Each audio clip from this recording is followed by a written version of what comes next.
یہ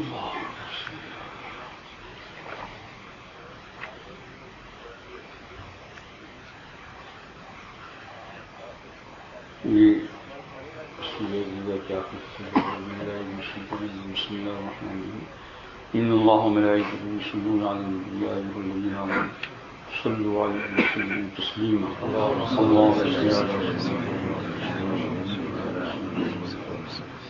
ولا صل وسلم دائما على حبيبك خير خلق الله هو الحبيب الذي يشفع في الهدى من هو المحتمين. فرماتے ہیں آخری فصل نویں فصل میں آخری سے مراد یہ ہے کہ نویں فصل ہے. اس کے بعد یہ فصل جو آتی ہے اس میں دعائیہ کلمات ہے.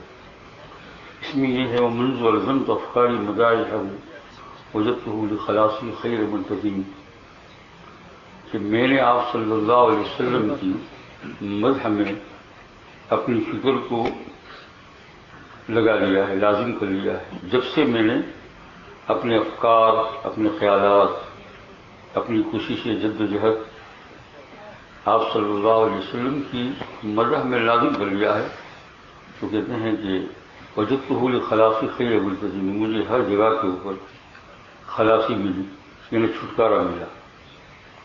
حضور صلی اللہ علیہ وسلم کے ساتھ میرے اس تعلق کی وجہ سے مجھے سکون قلب، راحت نصیب ہوا. ایک بات یاد رکھ لینا چاہیے کہ سرکار دو عالم صلی اللہ علیہ وسلم کے ساتھ محبت، آپ کی سنتوں پر چلنا اور اس طریقے سے درود پاک زیادہ سے زیادہ پڑھنا، یا آپ صلی اللہ علیہ وسلم کے حالات کو کتابوں میں پڑھ کر پڑھنا، اور اسی طریقے سے جب کوئی پڑھ رہا ہو تو اس کو سننا، اور بہت ہی عشق اور محبت کے ساتھ. اور ایسا نہیں سمجھنا چاہیے کہ یہ تو میں نے سن لیا ہے، یہ تو میں نے سن لیا ہے، یہ تو میں نے سن لیا ہے. ایسی بات نہیں. قرآن حکیم آپ دیکھیے ایک ہی چیز 30 پارے تک ہے، بدلتا نہیں، لیکن بار بار پڑھنے کا جو ہے ثواب، لذت ہے. تو حضور صلی اللہ علیہ وسلم کے حالات بھی لذت کے ساتھ ہر مرتبہ سننے کے اندر جو ہے وہ آدمی کو ایک نئی خوشی ملے گی، فرحت ملے گی، دل تازہ ہوگا، روحانیت کے اعتبار سے اس کو بہت تقویت ملے گی. اور یہ خیال کر کے میں جتنی مرتبہ سنوں تو لازم ہمارے اوپر کہ ہم خود سنیں اور سنائیں بھی.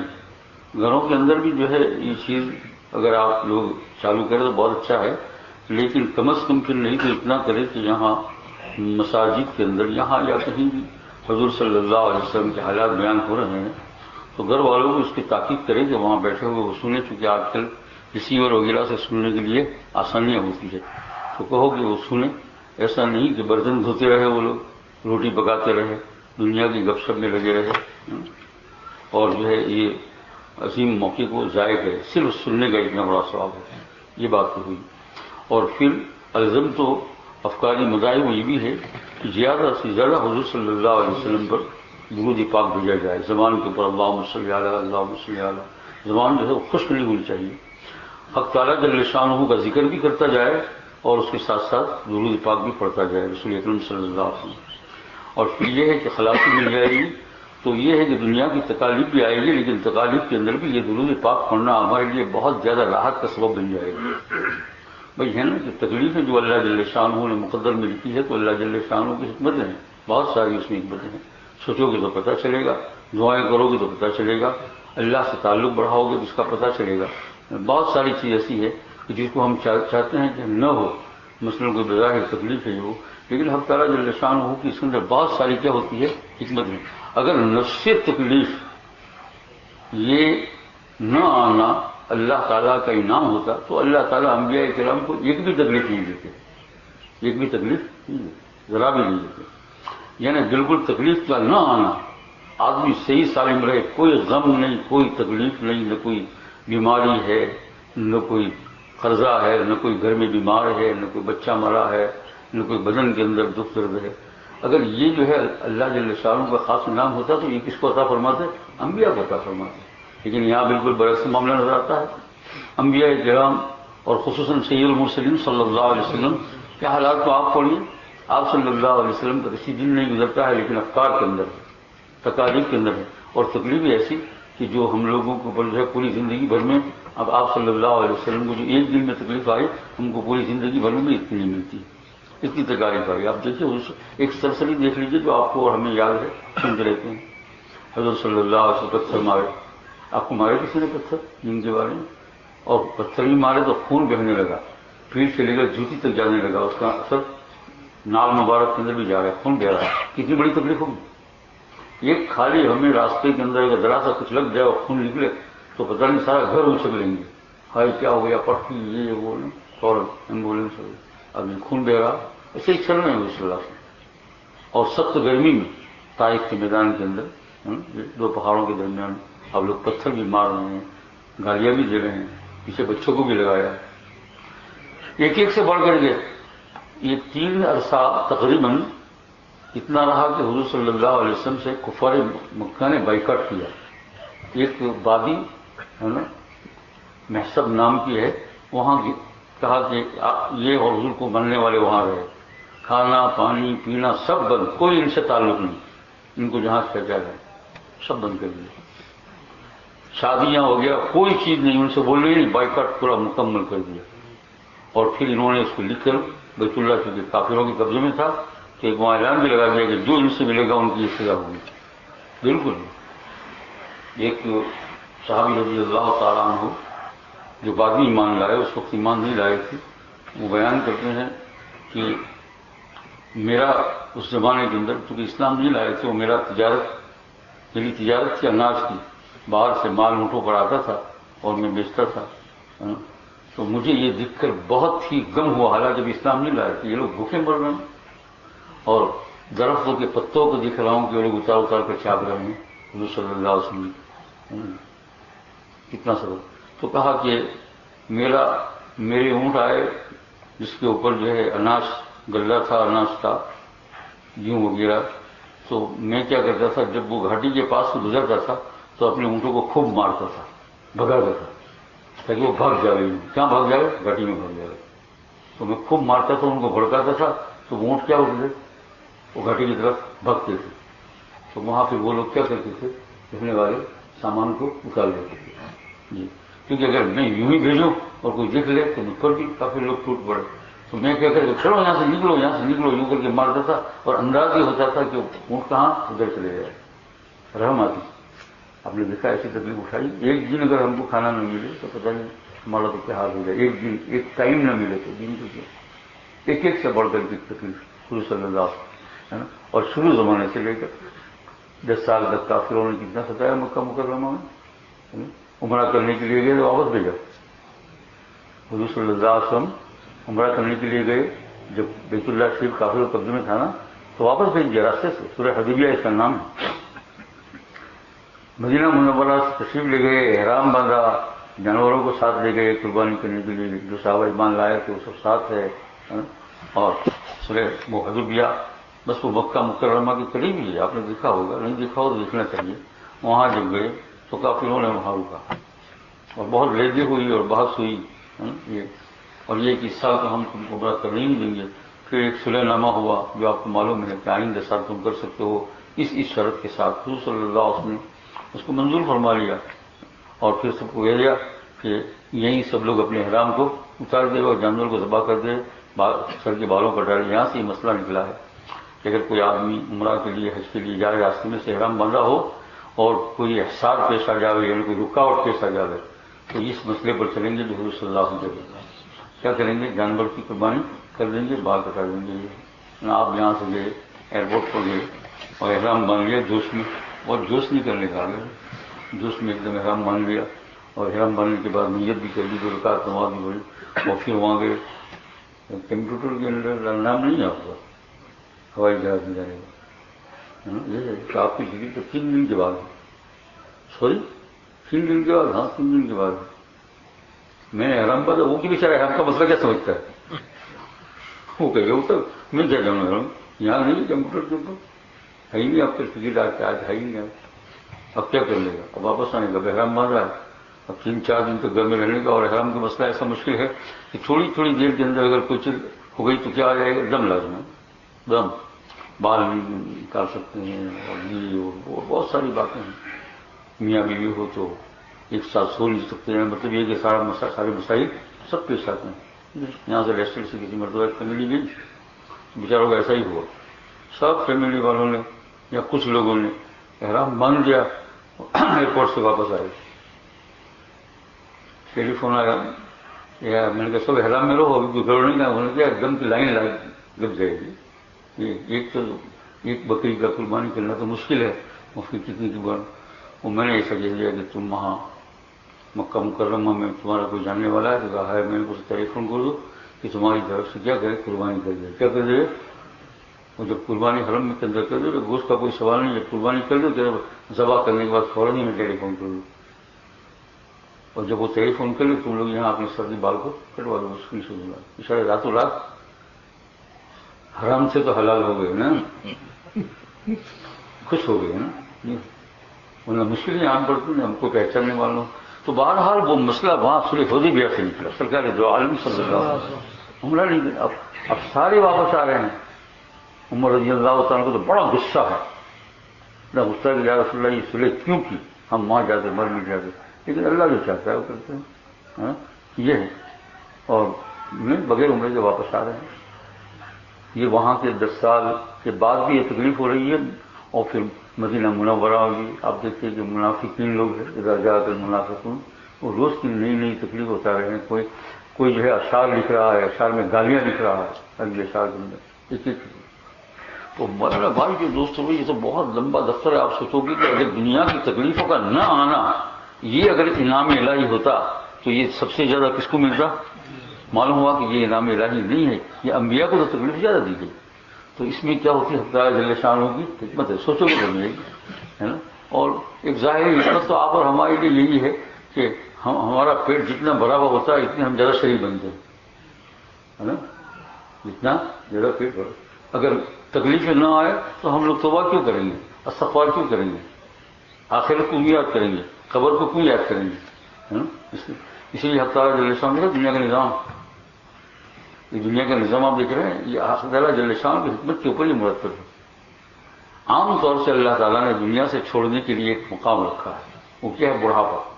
عام طور سے یوں کوئی جوانی مر جاتا ہے، بچپن میں ہی مر جاتا ہے، ماں کے پیٹ میں ہی مر جاتا ہے، اندر میں ہی اندر، وہیں زندہ ہوا وہیں مرا، اندر بد دنیا دیکھی ہی نہیں.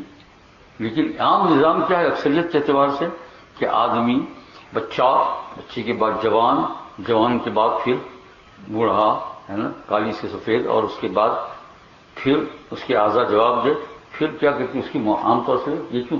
یہ اس لیے کہ اولم نعمرکم ما یذکر فیہ ومن تذکر وجاءکم النذیر. بوڑھاپے کو کیا کہا قرآن پاک نے؟ نذیر. تاکہ تم اگر جوانی میں نہ سدھرے، 20 سال کی عمر 25 سال کی نہیں سدھرے، 30 سال میں نہیں سدھرے، 35 سال میں نہیں سدھرے، تم آخرت یاد نہیں آئے. ازیرو عمر کے ہوئے 40 سال میں نہیں سدھرے، 50 سال میں نہیں سدھرے. فرمایا اب تو بالکل آخری وقت ہے، اس کے بعد تو کوئی چیز ہے نہیں، ابھی سدھر جاؤ. یہ اللہ نے حکمت بنائی ہے یعنی آنے کے جانے کے لیے، تاکہ ہر ایک آدمی کیا کرے؟ کمپلیٹ ہو کر. اسی لیے کہا کہ آخری عمر کی توبہ بھی اور گناہوں سے بچنا بھی اللہ جل شانہ کو بہت ایکسیپٹ ہے، بہت قابل. بلکہ یہاں تک تفسیروں کے اندر لکھا ہے مفسرین نے کہ اگر اس کو اپنی موت معلوم نہ ہو، چاہے بڑھاپا ہو، چاہے کتنا ہی کمزور ہو گیا ہو، موت معلوم نہ ہو، تو فرمایا 5 منٹ پہلے سے بھی وہ توبہ کر لے تو اللہ تعالیٰ توبہ قبول کرتے ہیں. موت معلوم ہو جانے کے بعد پھر اور مسئلہ پیش آتا ہے. یہ قرآن پاک کے 4 پارے میں ہے. التوبۃ علی اللہ للذین یعملون السوء بجہالہ، برے کام کرتے ہیں جہالت سے، ثم یتوبون، پھر توبہ کرتے ہیں، قریب فاولئک یتوب اللہ علیہم. لیکن کہتے ہیں ان لوگوں کی توبہ میں قبول نہیں کرتا. ولیست التوبۃ للذین یعملون السیئات حتی اذا حضر احدهم الموت، موت کو دیکھ رہا ہے اور پھر کہتے ہیں انی تبت الآن، اب میں توبہ کرتا ہوں تمہارے. تو میں کہہ رہا کہ اللہ جل شانہ کی کرتی ہے تو بھائی، ہے نا. اب میں جو اصل چیز بیان کر رہا تھا یہ اس لیے بیان کر رہا تھا سوال کرا کر کہ بعض حضرات اس کا سوال کر بھی بیٹھتے ہیں خطوط میں جب لکھتے ہیں اس لائف پہ، اور بعض زبان سے بھی کہہ لیتے ہیں اتنا درود پڑھتا ہوں، اتنا درود پڑھتا ہوں، پھر بھی مجھے یہ تکلیف. مجھے تو نے درود پڑھنے کا مطلب ہی نہیں سمجھا، ذکر کا مطلب ہی نہیں سمجھا. اس کا تعلق روحانیت سے، اس کا تعلق کس سے ہے؟ روحانی سے، ہے نا. ایک آدمی ہے اس کو تکلیف پہنچ رہی ہے لیکن اندر سے اگر اس کو خوشی ہے، وہ یہ خوشی کس بات سے ہے؟ ذاکر ہے، درود پاک زیادہ پڑتا ہے، تو تو یہ اس کی تکلیف اصلی تکلیف نہیں رہے گی. اور ایک آدمی ہے اس کو تکلیف ہو رہی ہے، بہت پریشان ہے، خدا اور اس کے رسول سے کوئی تعلق ہی نہیں ہے، اس کی تکلیف کا منظر اور ہے، اس کی تکلیف کا دکھ کچھ اور ہے، اس کی تکلیف کا منظر کچھ اور ہے. اور یہ تو بہت آسان بات ہے، بار بار کہہ رہا ہوں، آپ تو یہ سمجھ سکتے ہیں. دنیا کے اندر ہزاروں مثالیں آگے بہت ساری مثال ہے نا. ایک آدمی کو اگر کوئی جرم کر لے حکومت کا، اور حکومت اس کو پکڑ لے، پکڑنے کے بعد جیل لے، اور جیل کے اندر آج کل آپ نے دیکھا نا بعض نوجوانوں کو پھر کیا ہے جیل لیتے ہیں، اور جیل کے اندر پھر جو ایک مدت گزر جاتی ہے تو پھر ان کو کام سونپا جاتا ہے. کیا سمجھ جاتا ہے؟ کوئی نہ کوئی کام کرو، کام کے لیے بھیجا جاتا ہے. تو آج اپنے یہاں پینٹ کرنے کے لیے آئے، کل کسی کے یہاں لے کر جاتے ہیں نا جیل کے لیے کام کرنے. تو وہ جو کام کریں گے ان کے ہاتھ بہت ڈھیلے ہوں گے، اس کو کچھ ملنے والا نہیں ہے نا، تو سزا ہے. یہ کام کرنا کیا ہے؟ سزا ہے. مال دیا اور ایسا ایسا دن جیسے پورا کریں گے. اور ایک آدمی کو آپ بلا رہے ہیں کہ پینٹ لینے کے لیے ہے کہ دن بھر کا جو ہے آپ کو جو ہے 100 پاؤنڈ ملے گا شام کو، تو وہ اچھی طریقے سے کوئی کاغذ بھی ہو جائے گا تو برابر لگائے گا آپ کو غصے کا رائٹ. تو شام کو کیا لینا ہے؟ 100 پاؤنڈ لینا ہے. میں سمجھ آ رہی بات؟ ایسے ہوتے ہیں نوجوان کو کام کے لیے بھیجتے ہیں نہیں، یہی ٹھوکم ٹھوکیے بھیجتے ہیں نا. ہاں بھیجتے ہیں. دونوں کے کام میں فرق دکھا آپ نے؟ جو آدمی اللہ کا ذکر، دائمی ذکر جس کو رب اللسان کہتے ہیں، حضور صلی اللہ علیہ وسلم پاک پڑھتا رہتا ہے، فرمایا اس کو جب تکلیف ہوتی ہے تو اس تکلیف کو کیسا وہ برداشت کر لیتا ہے جیسے کام کرنے والا برداشت کرتا ہے.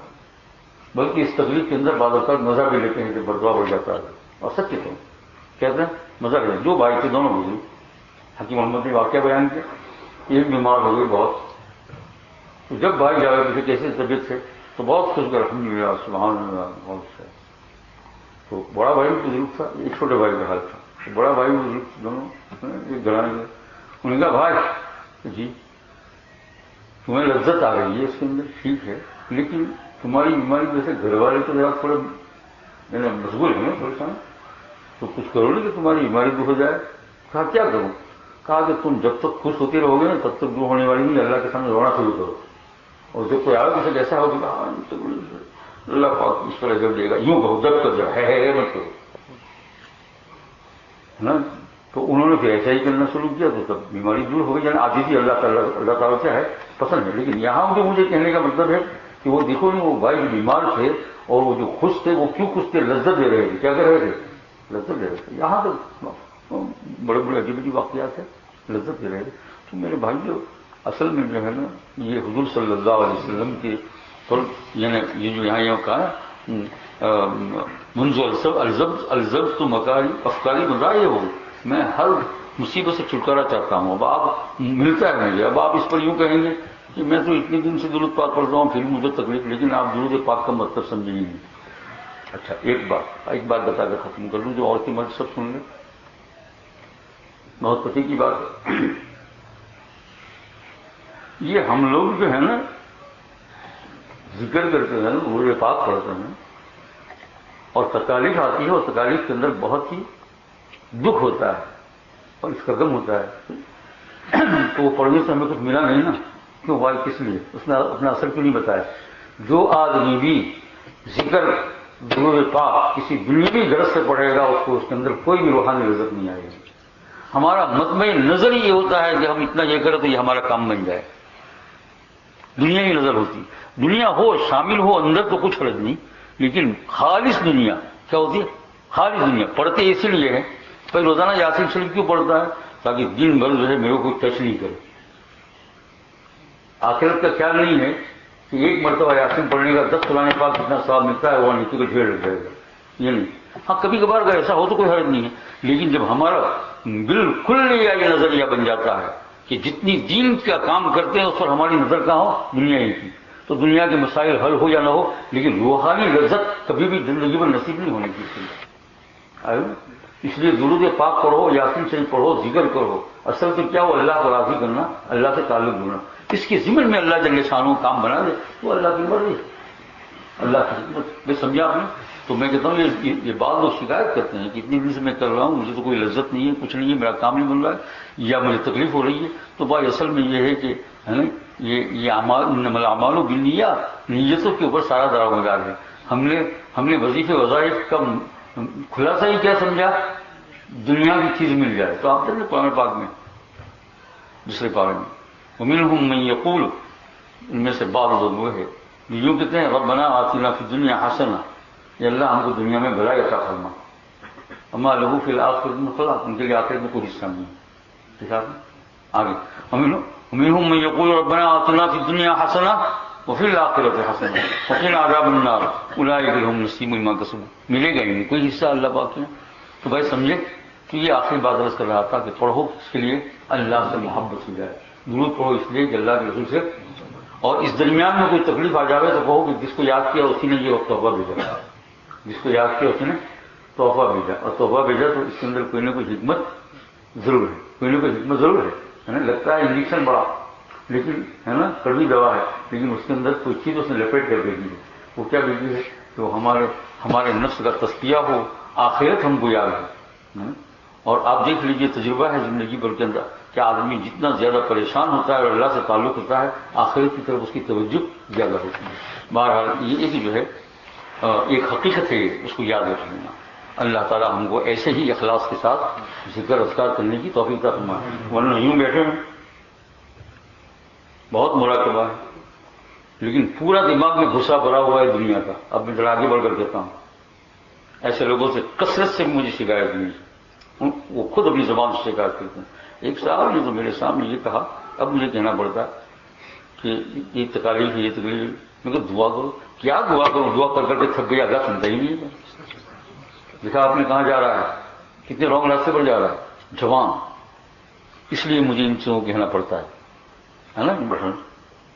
رات کو ہزاروں مرتبہ درود، لیکن جب کب پڑتا ہے میرا یہ کام، جب کوئی آیا تو کہا صلاۃ منزلہ 1000 مرتبہ پڑھ لو، جب کوئی کیا آیا تو اس کو اتنا پڑھ لو، جب کوئی کام آیا تو میں نہیں کہتا ہوں کہ اس طریقے سے پڑھنا منع نہیں، کتابوں میں لکھا ہوگا آپ نے، بلکہ بعض بزرگوں نے تو اس کو کہہ دیا ہے حکیم الخانوی نے کہ میرے نزدیک معاملہ حل کرانا اللہ تعالیٰ سے افضل کی دعا کے ذریعے سے. افضل کس کے ذریعے سے؟ وظائف کے ذریعے سے. افضل نہ جائے اس طریقہ نہیں، افضل کا لفظ ان کا کہ معاملہ حل کرانا اللہ تعالیٰ سے کس سے؟ وظیفوں سے حل مت کراؤ، اور وظیفے پڑھ کر کیا لو؟ اللہ تعالیٰ سے ثواب لو. کیا لو؟ ثواب لو. ہاں اس کو اس لیے کرو، صبح کا ذکر اس لیے کرو اللہ راضی ہو جائیں گے، درود پاک اس لیے کرو اللہ. لیکن جس کی ہر وقت یہی لائن لگی، ہر وقت جب پڑھتا ہے تو تسبیحات کیا، آج یہ کام ہے، کل وہ کام ہے، آج یہ کام ہے، وہ کل کام، دنیا ہی کے لیے پڑھتا ہے. سائنس اس لیے کرتے ہیں.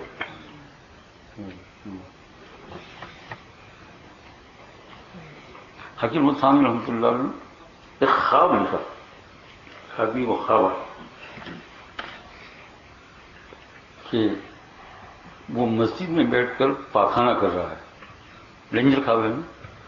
معبرین سے تعبیر پوچھی تو کہا ایسا لگتا ہے کہ اپنے کچھ دنیا کے کاموں کے لیے بظاہر مسجد میں بیٹھ کر پڑھا کرتا ہے، دنیا حاصل کرنے کے لیے.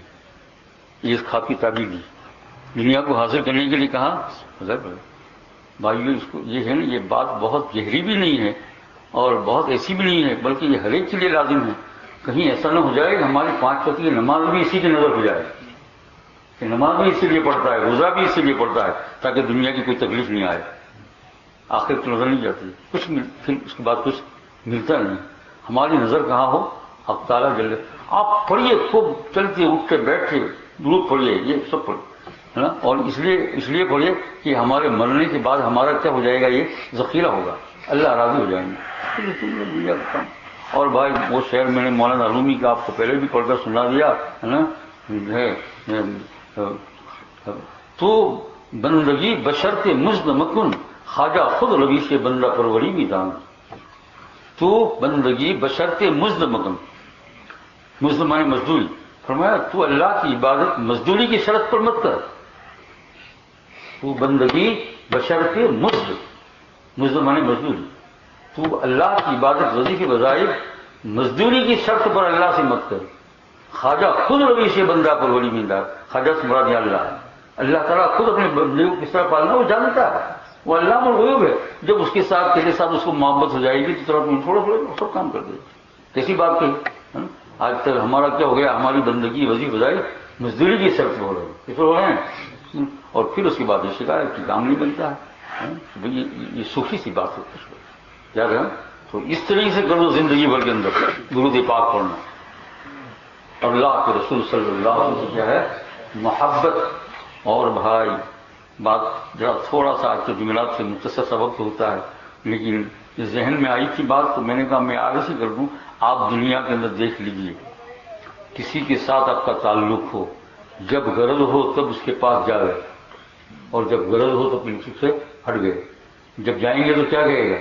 آتے ہی کہے گا ہاں یعنی کہ غرض پڑی ہو کیا ہوا جی تو ہلا آئے گی، دیکھتے ہی کہہ دے گا آپ کو ٹیلی فون کیا خیریت سے کیسی. آپ بہت دن کے بعد میں نے یاد آیا کہ میں تمہاری خیریت پوچھ لوں، یہ پوچھ لوں وہ پوچھ لوں. ابھی وہ اپنی حرکت نہیں کرتا، لیکن وہ پہلے ہی سمجھتا ہے کہ ہاں یہ کئی چوانوں سے کہ تھوڑی بار ہم سے بدو پوچھتے کچھ ہی کہے گے اور ہوتا ہوئی. تو ایک دنیا کا انسان ان چیزوں سے نفرت کرنے لگتا ہے کہ جب آپ کو ضرورت پڑی تو اس کے دروازے پر، اور جب ضرورت پوری ہو گئی تو اس کے دروازے سے کیا ہو گئے.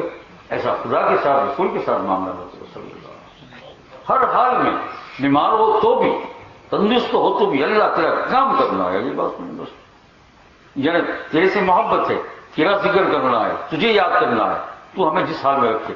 لیکن بندہ عاجز ہوں، یہ اللہ تو میرا خیال رکھنا جس طرح آپ کی حکمت انتا. میں سمجھے کوئی مشکل مضمون تو نہیں ہے نا، دقیق تو نہیں ہے نا، سمجھنے قابل ہے نا. اس کا خلاصہ ہو گیا اللہ کی محبت اور حضور صلی اللہ علیہ وسلم، اللہ تعالیٰ کی محبت اور حضور صلی اللہ علیہ وسلم محبت کے اوپر اپنی ساری عبادتوں کو ڈال دی. دیکھیں انشاءاللہ آ جائے گا. آپ کو جو ہے مکہ مکرمہ جانا ہے تو اس کے ضمن میں جدہ دیکھنے کا مل ہی جائے گا. زیادہ بیت اللہ شریف کا ہے لیکن ضمن میں جدہ مل ہی جائے گا. ہوائی جہاز میں بیٹھا مل ہی جائے گا. ہمارا ارادہ آخرت ہو اس کے ضمن میں دنیا آ ہی جائے گی. اللہ جل شان کو شکر ہے اللہ تعالیٰ کو.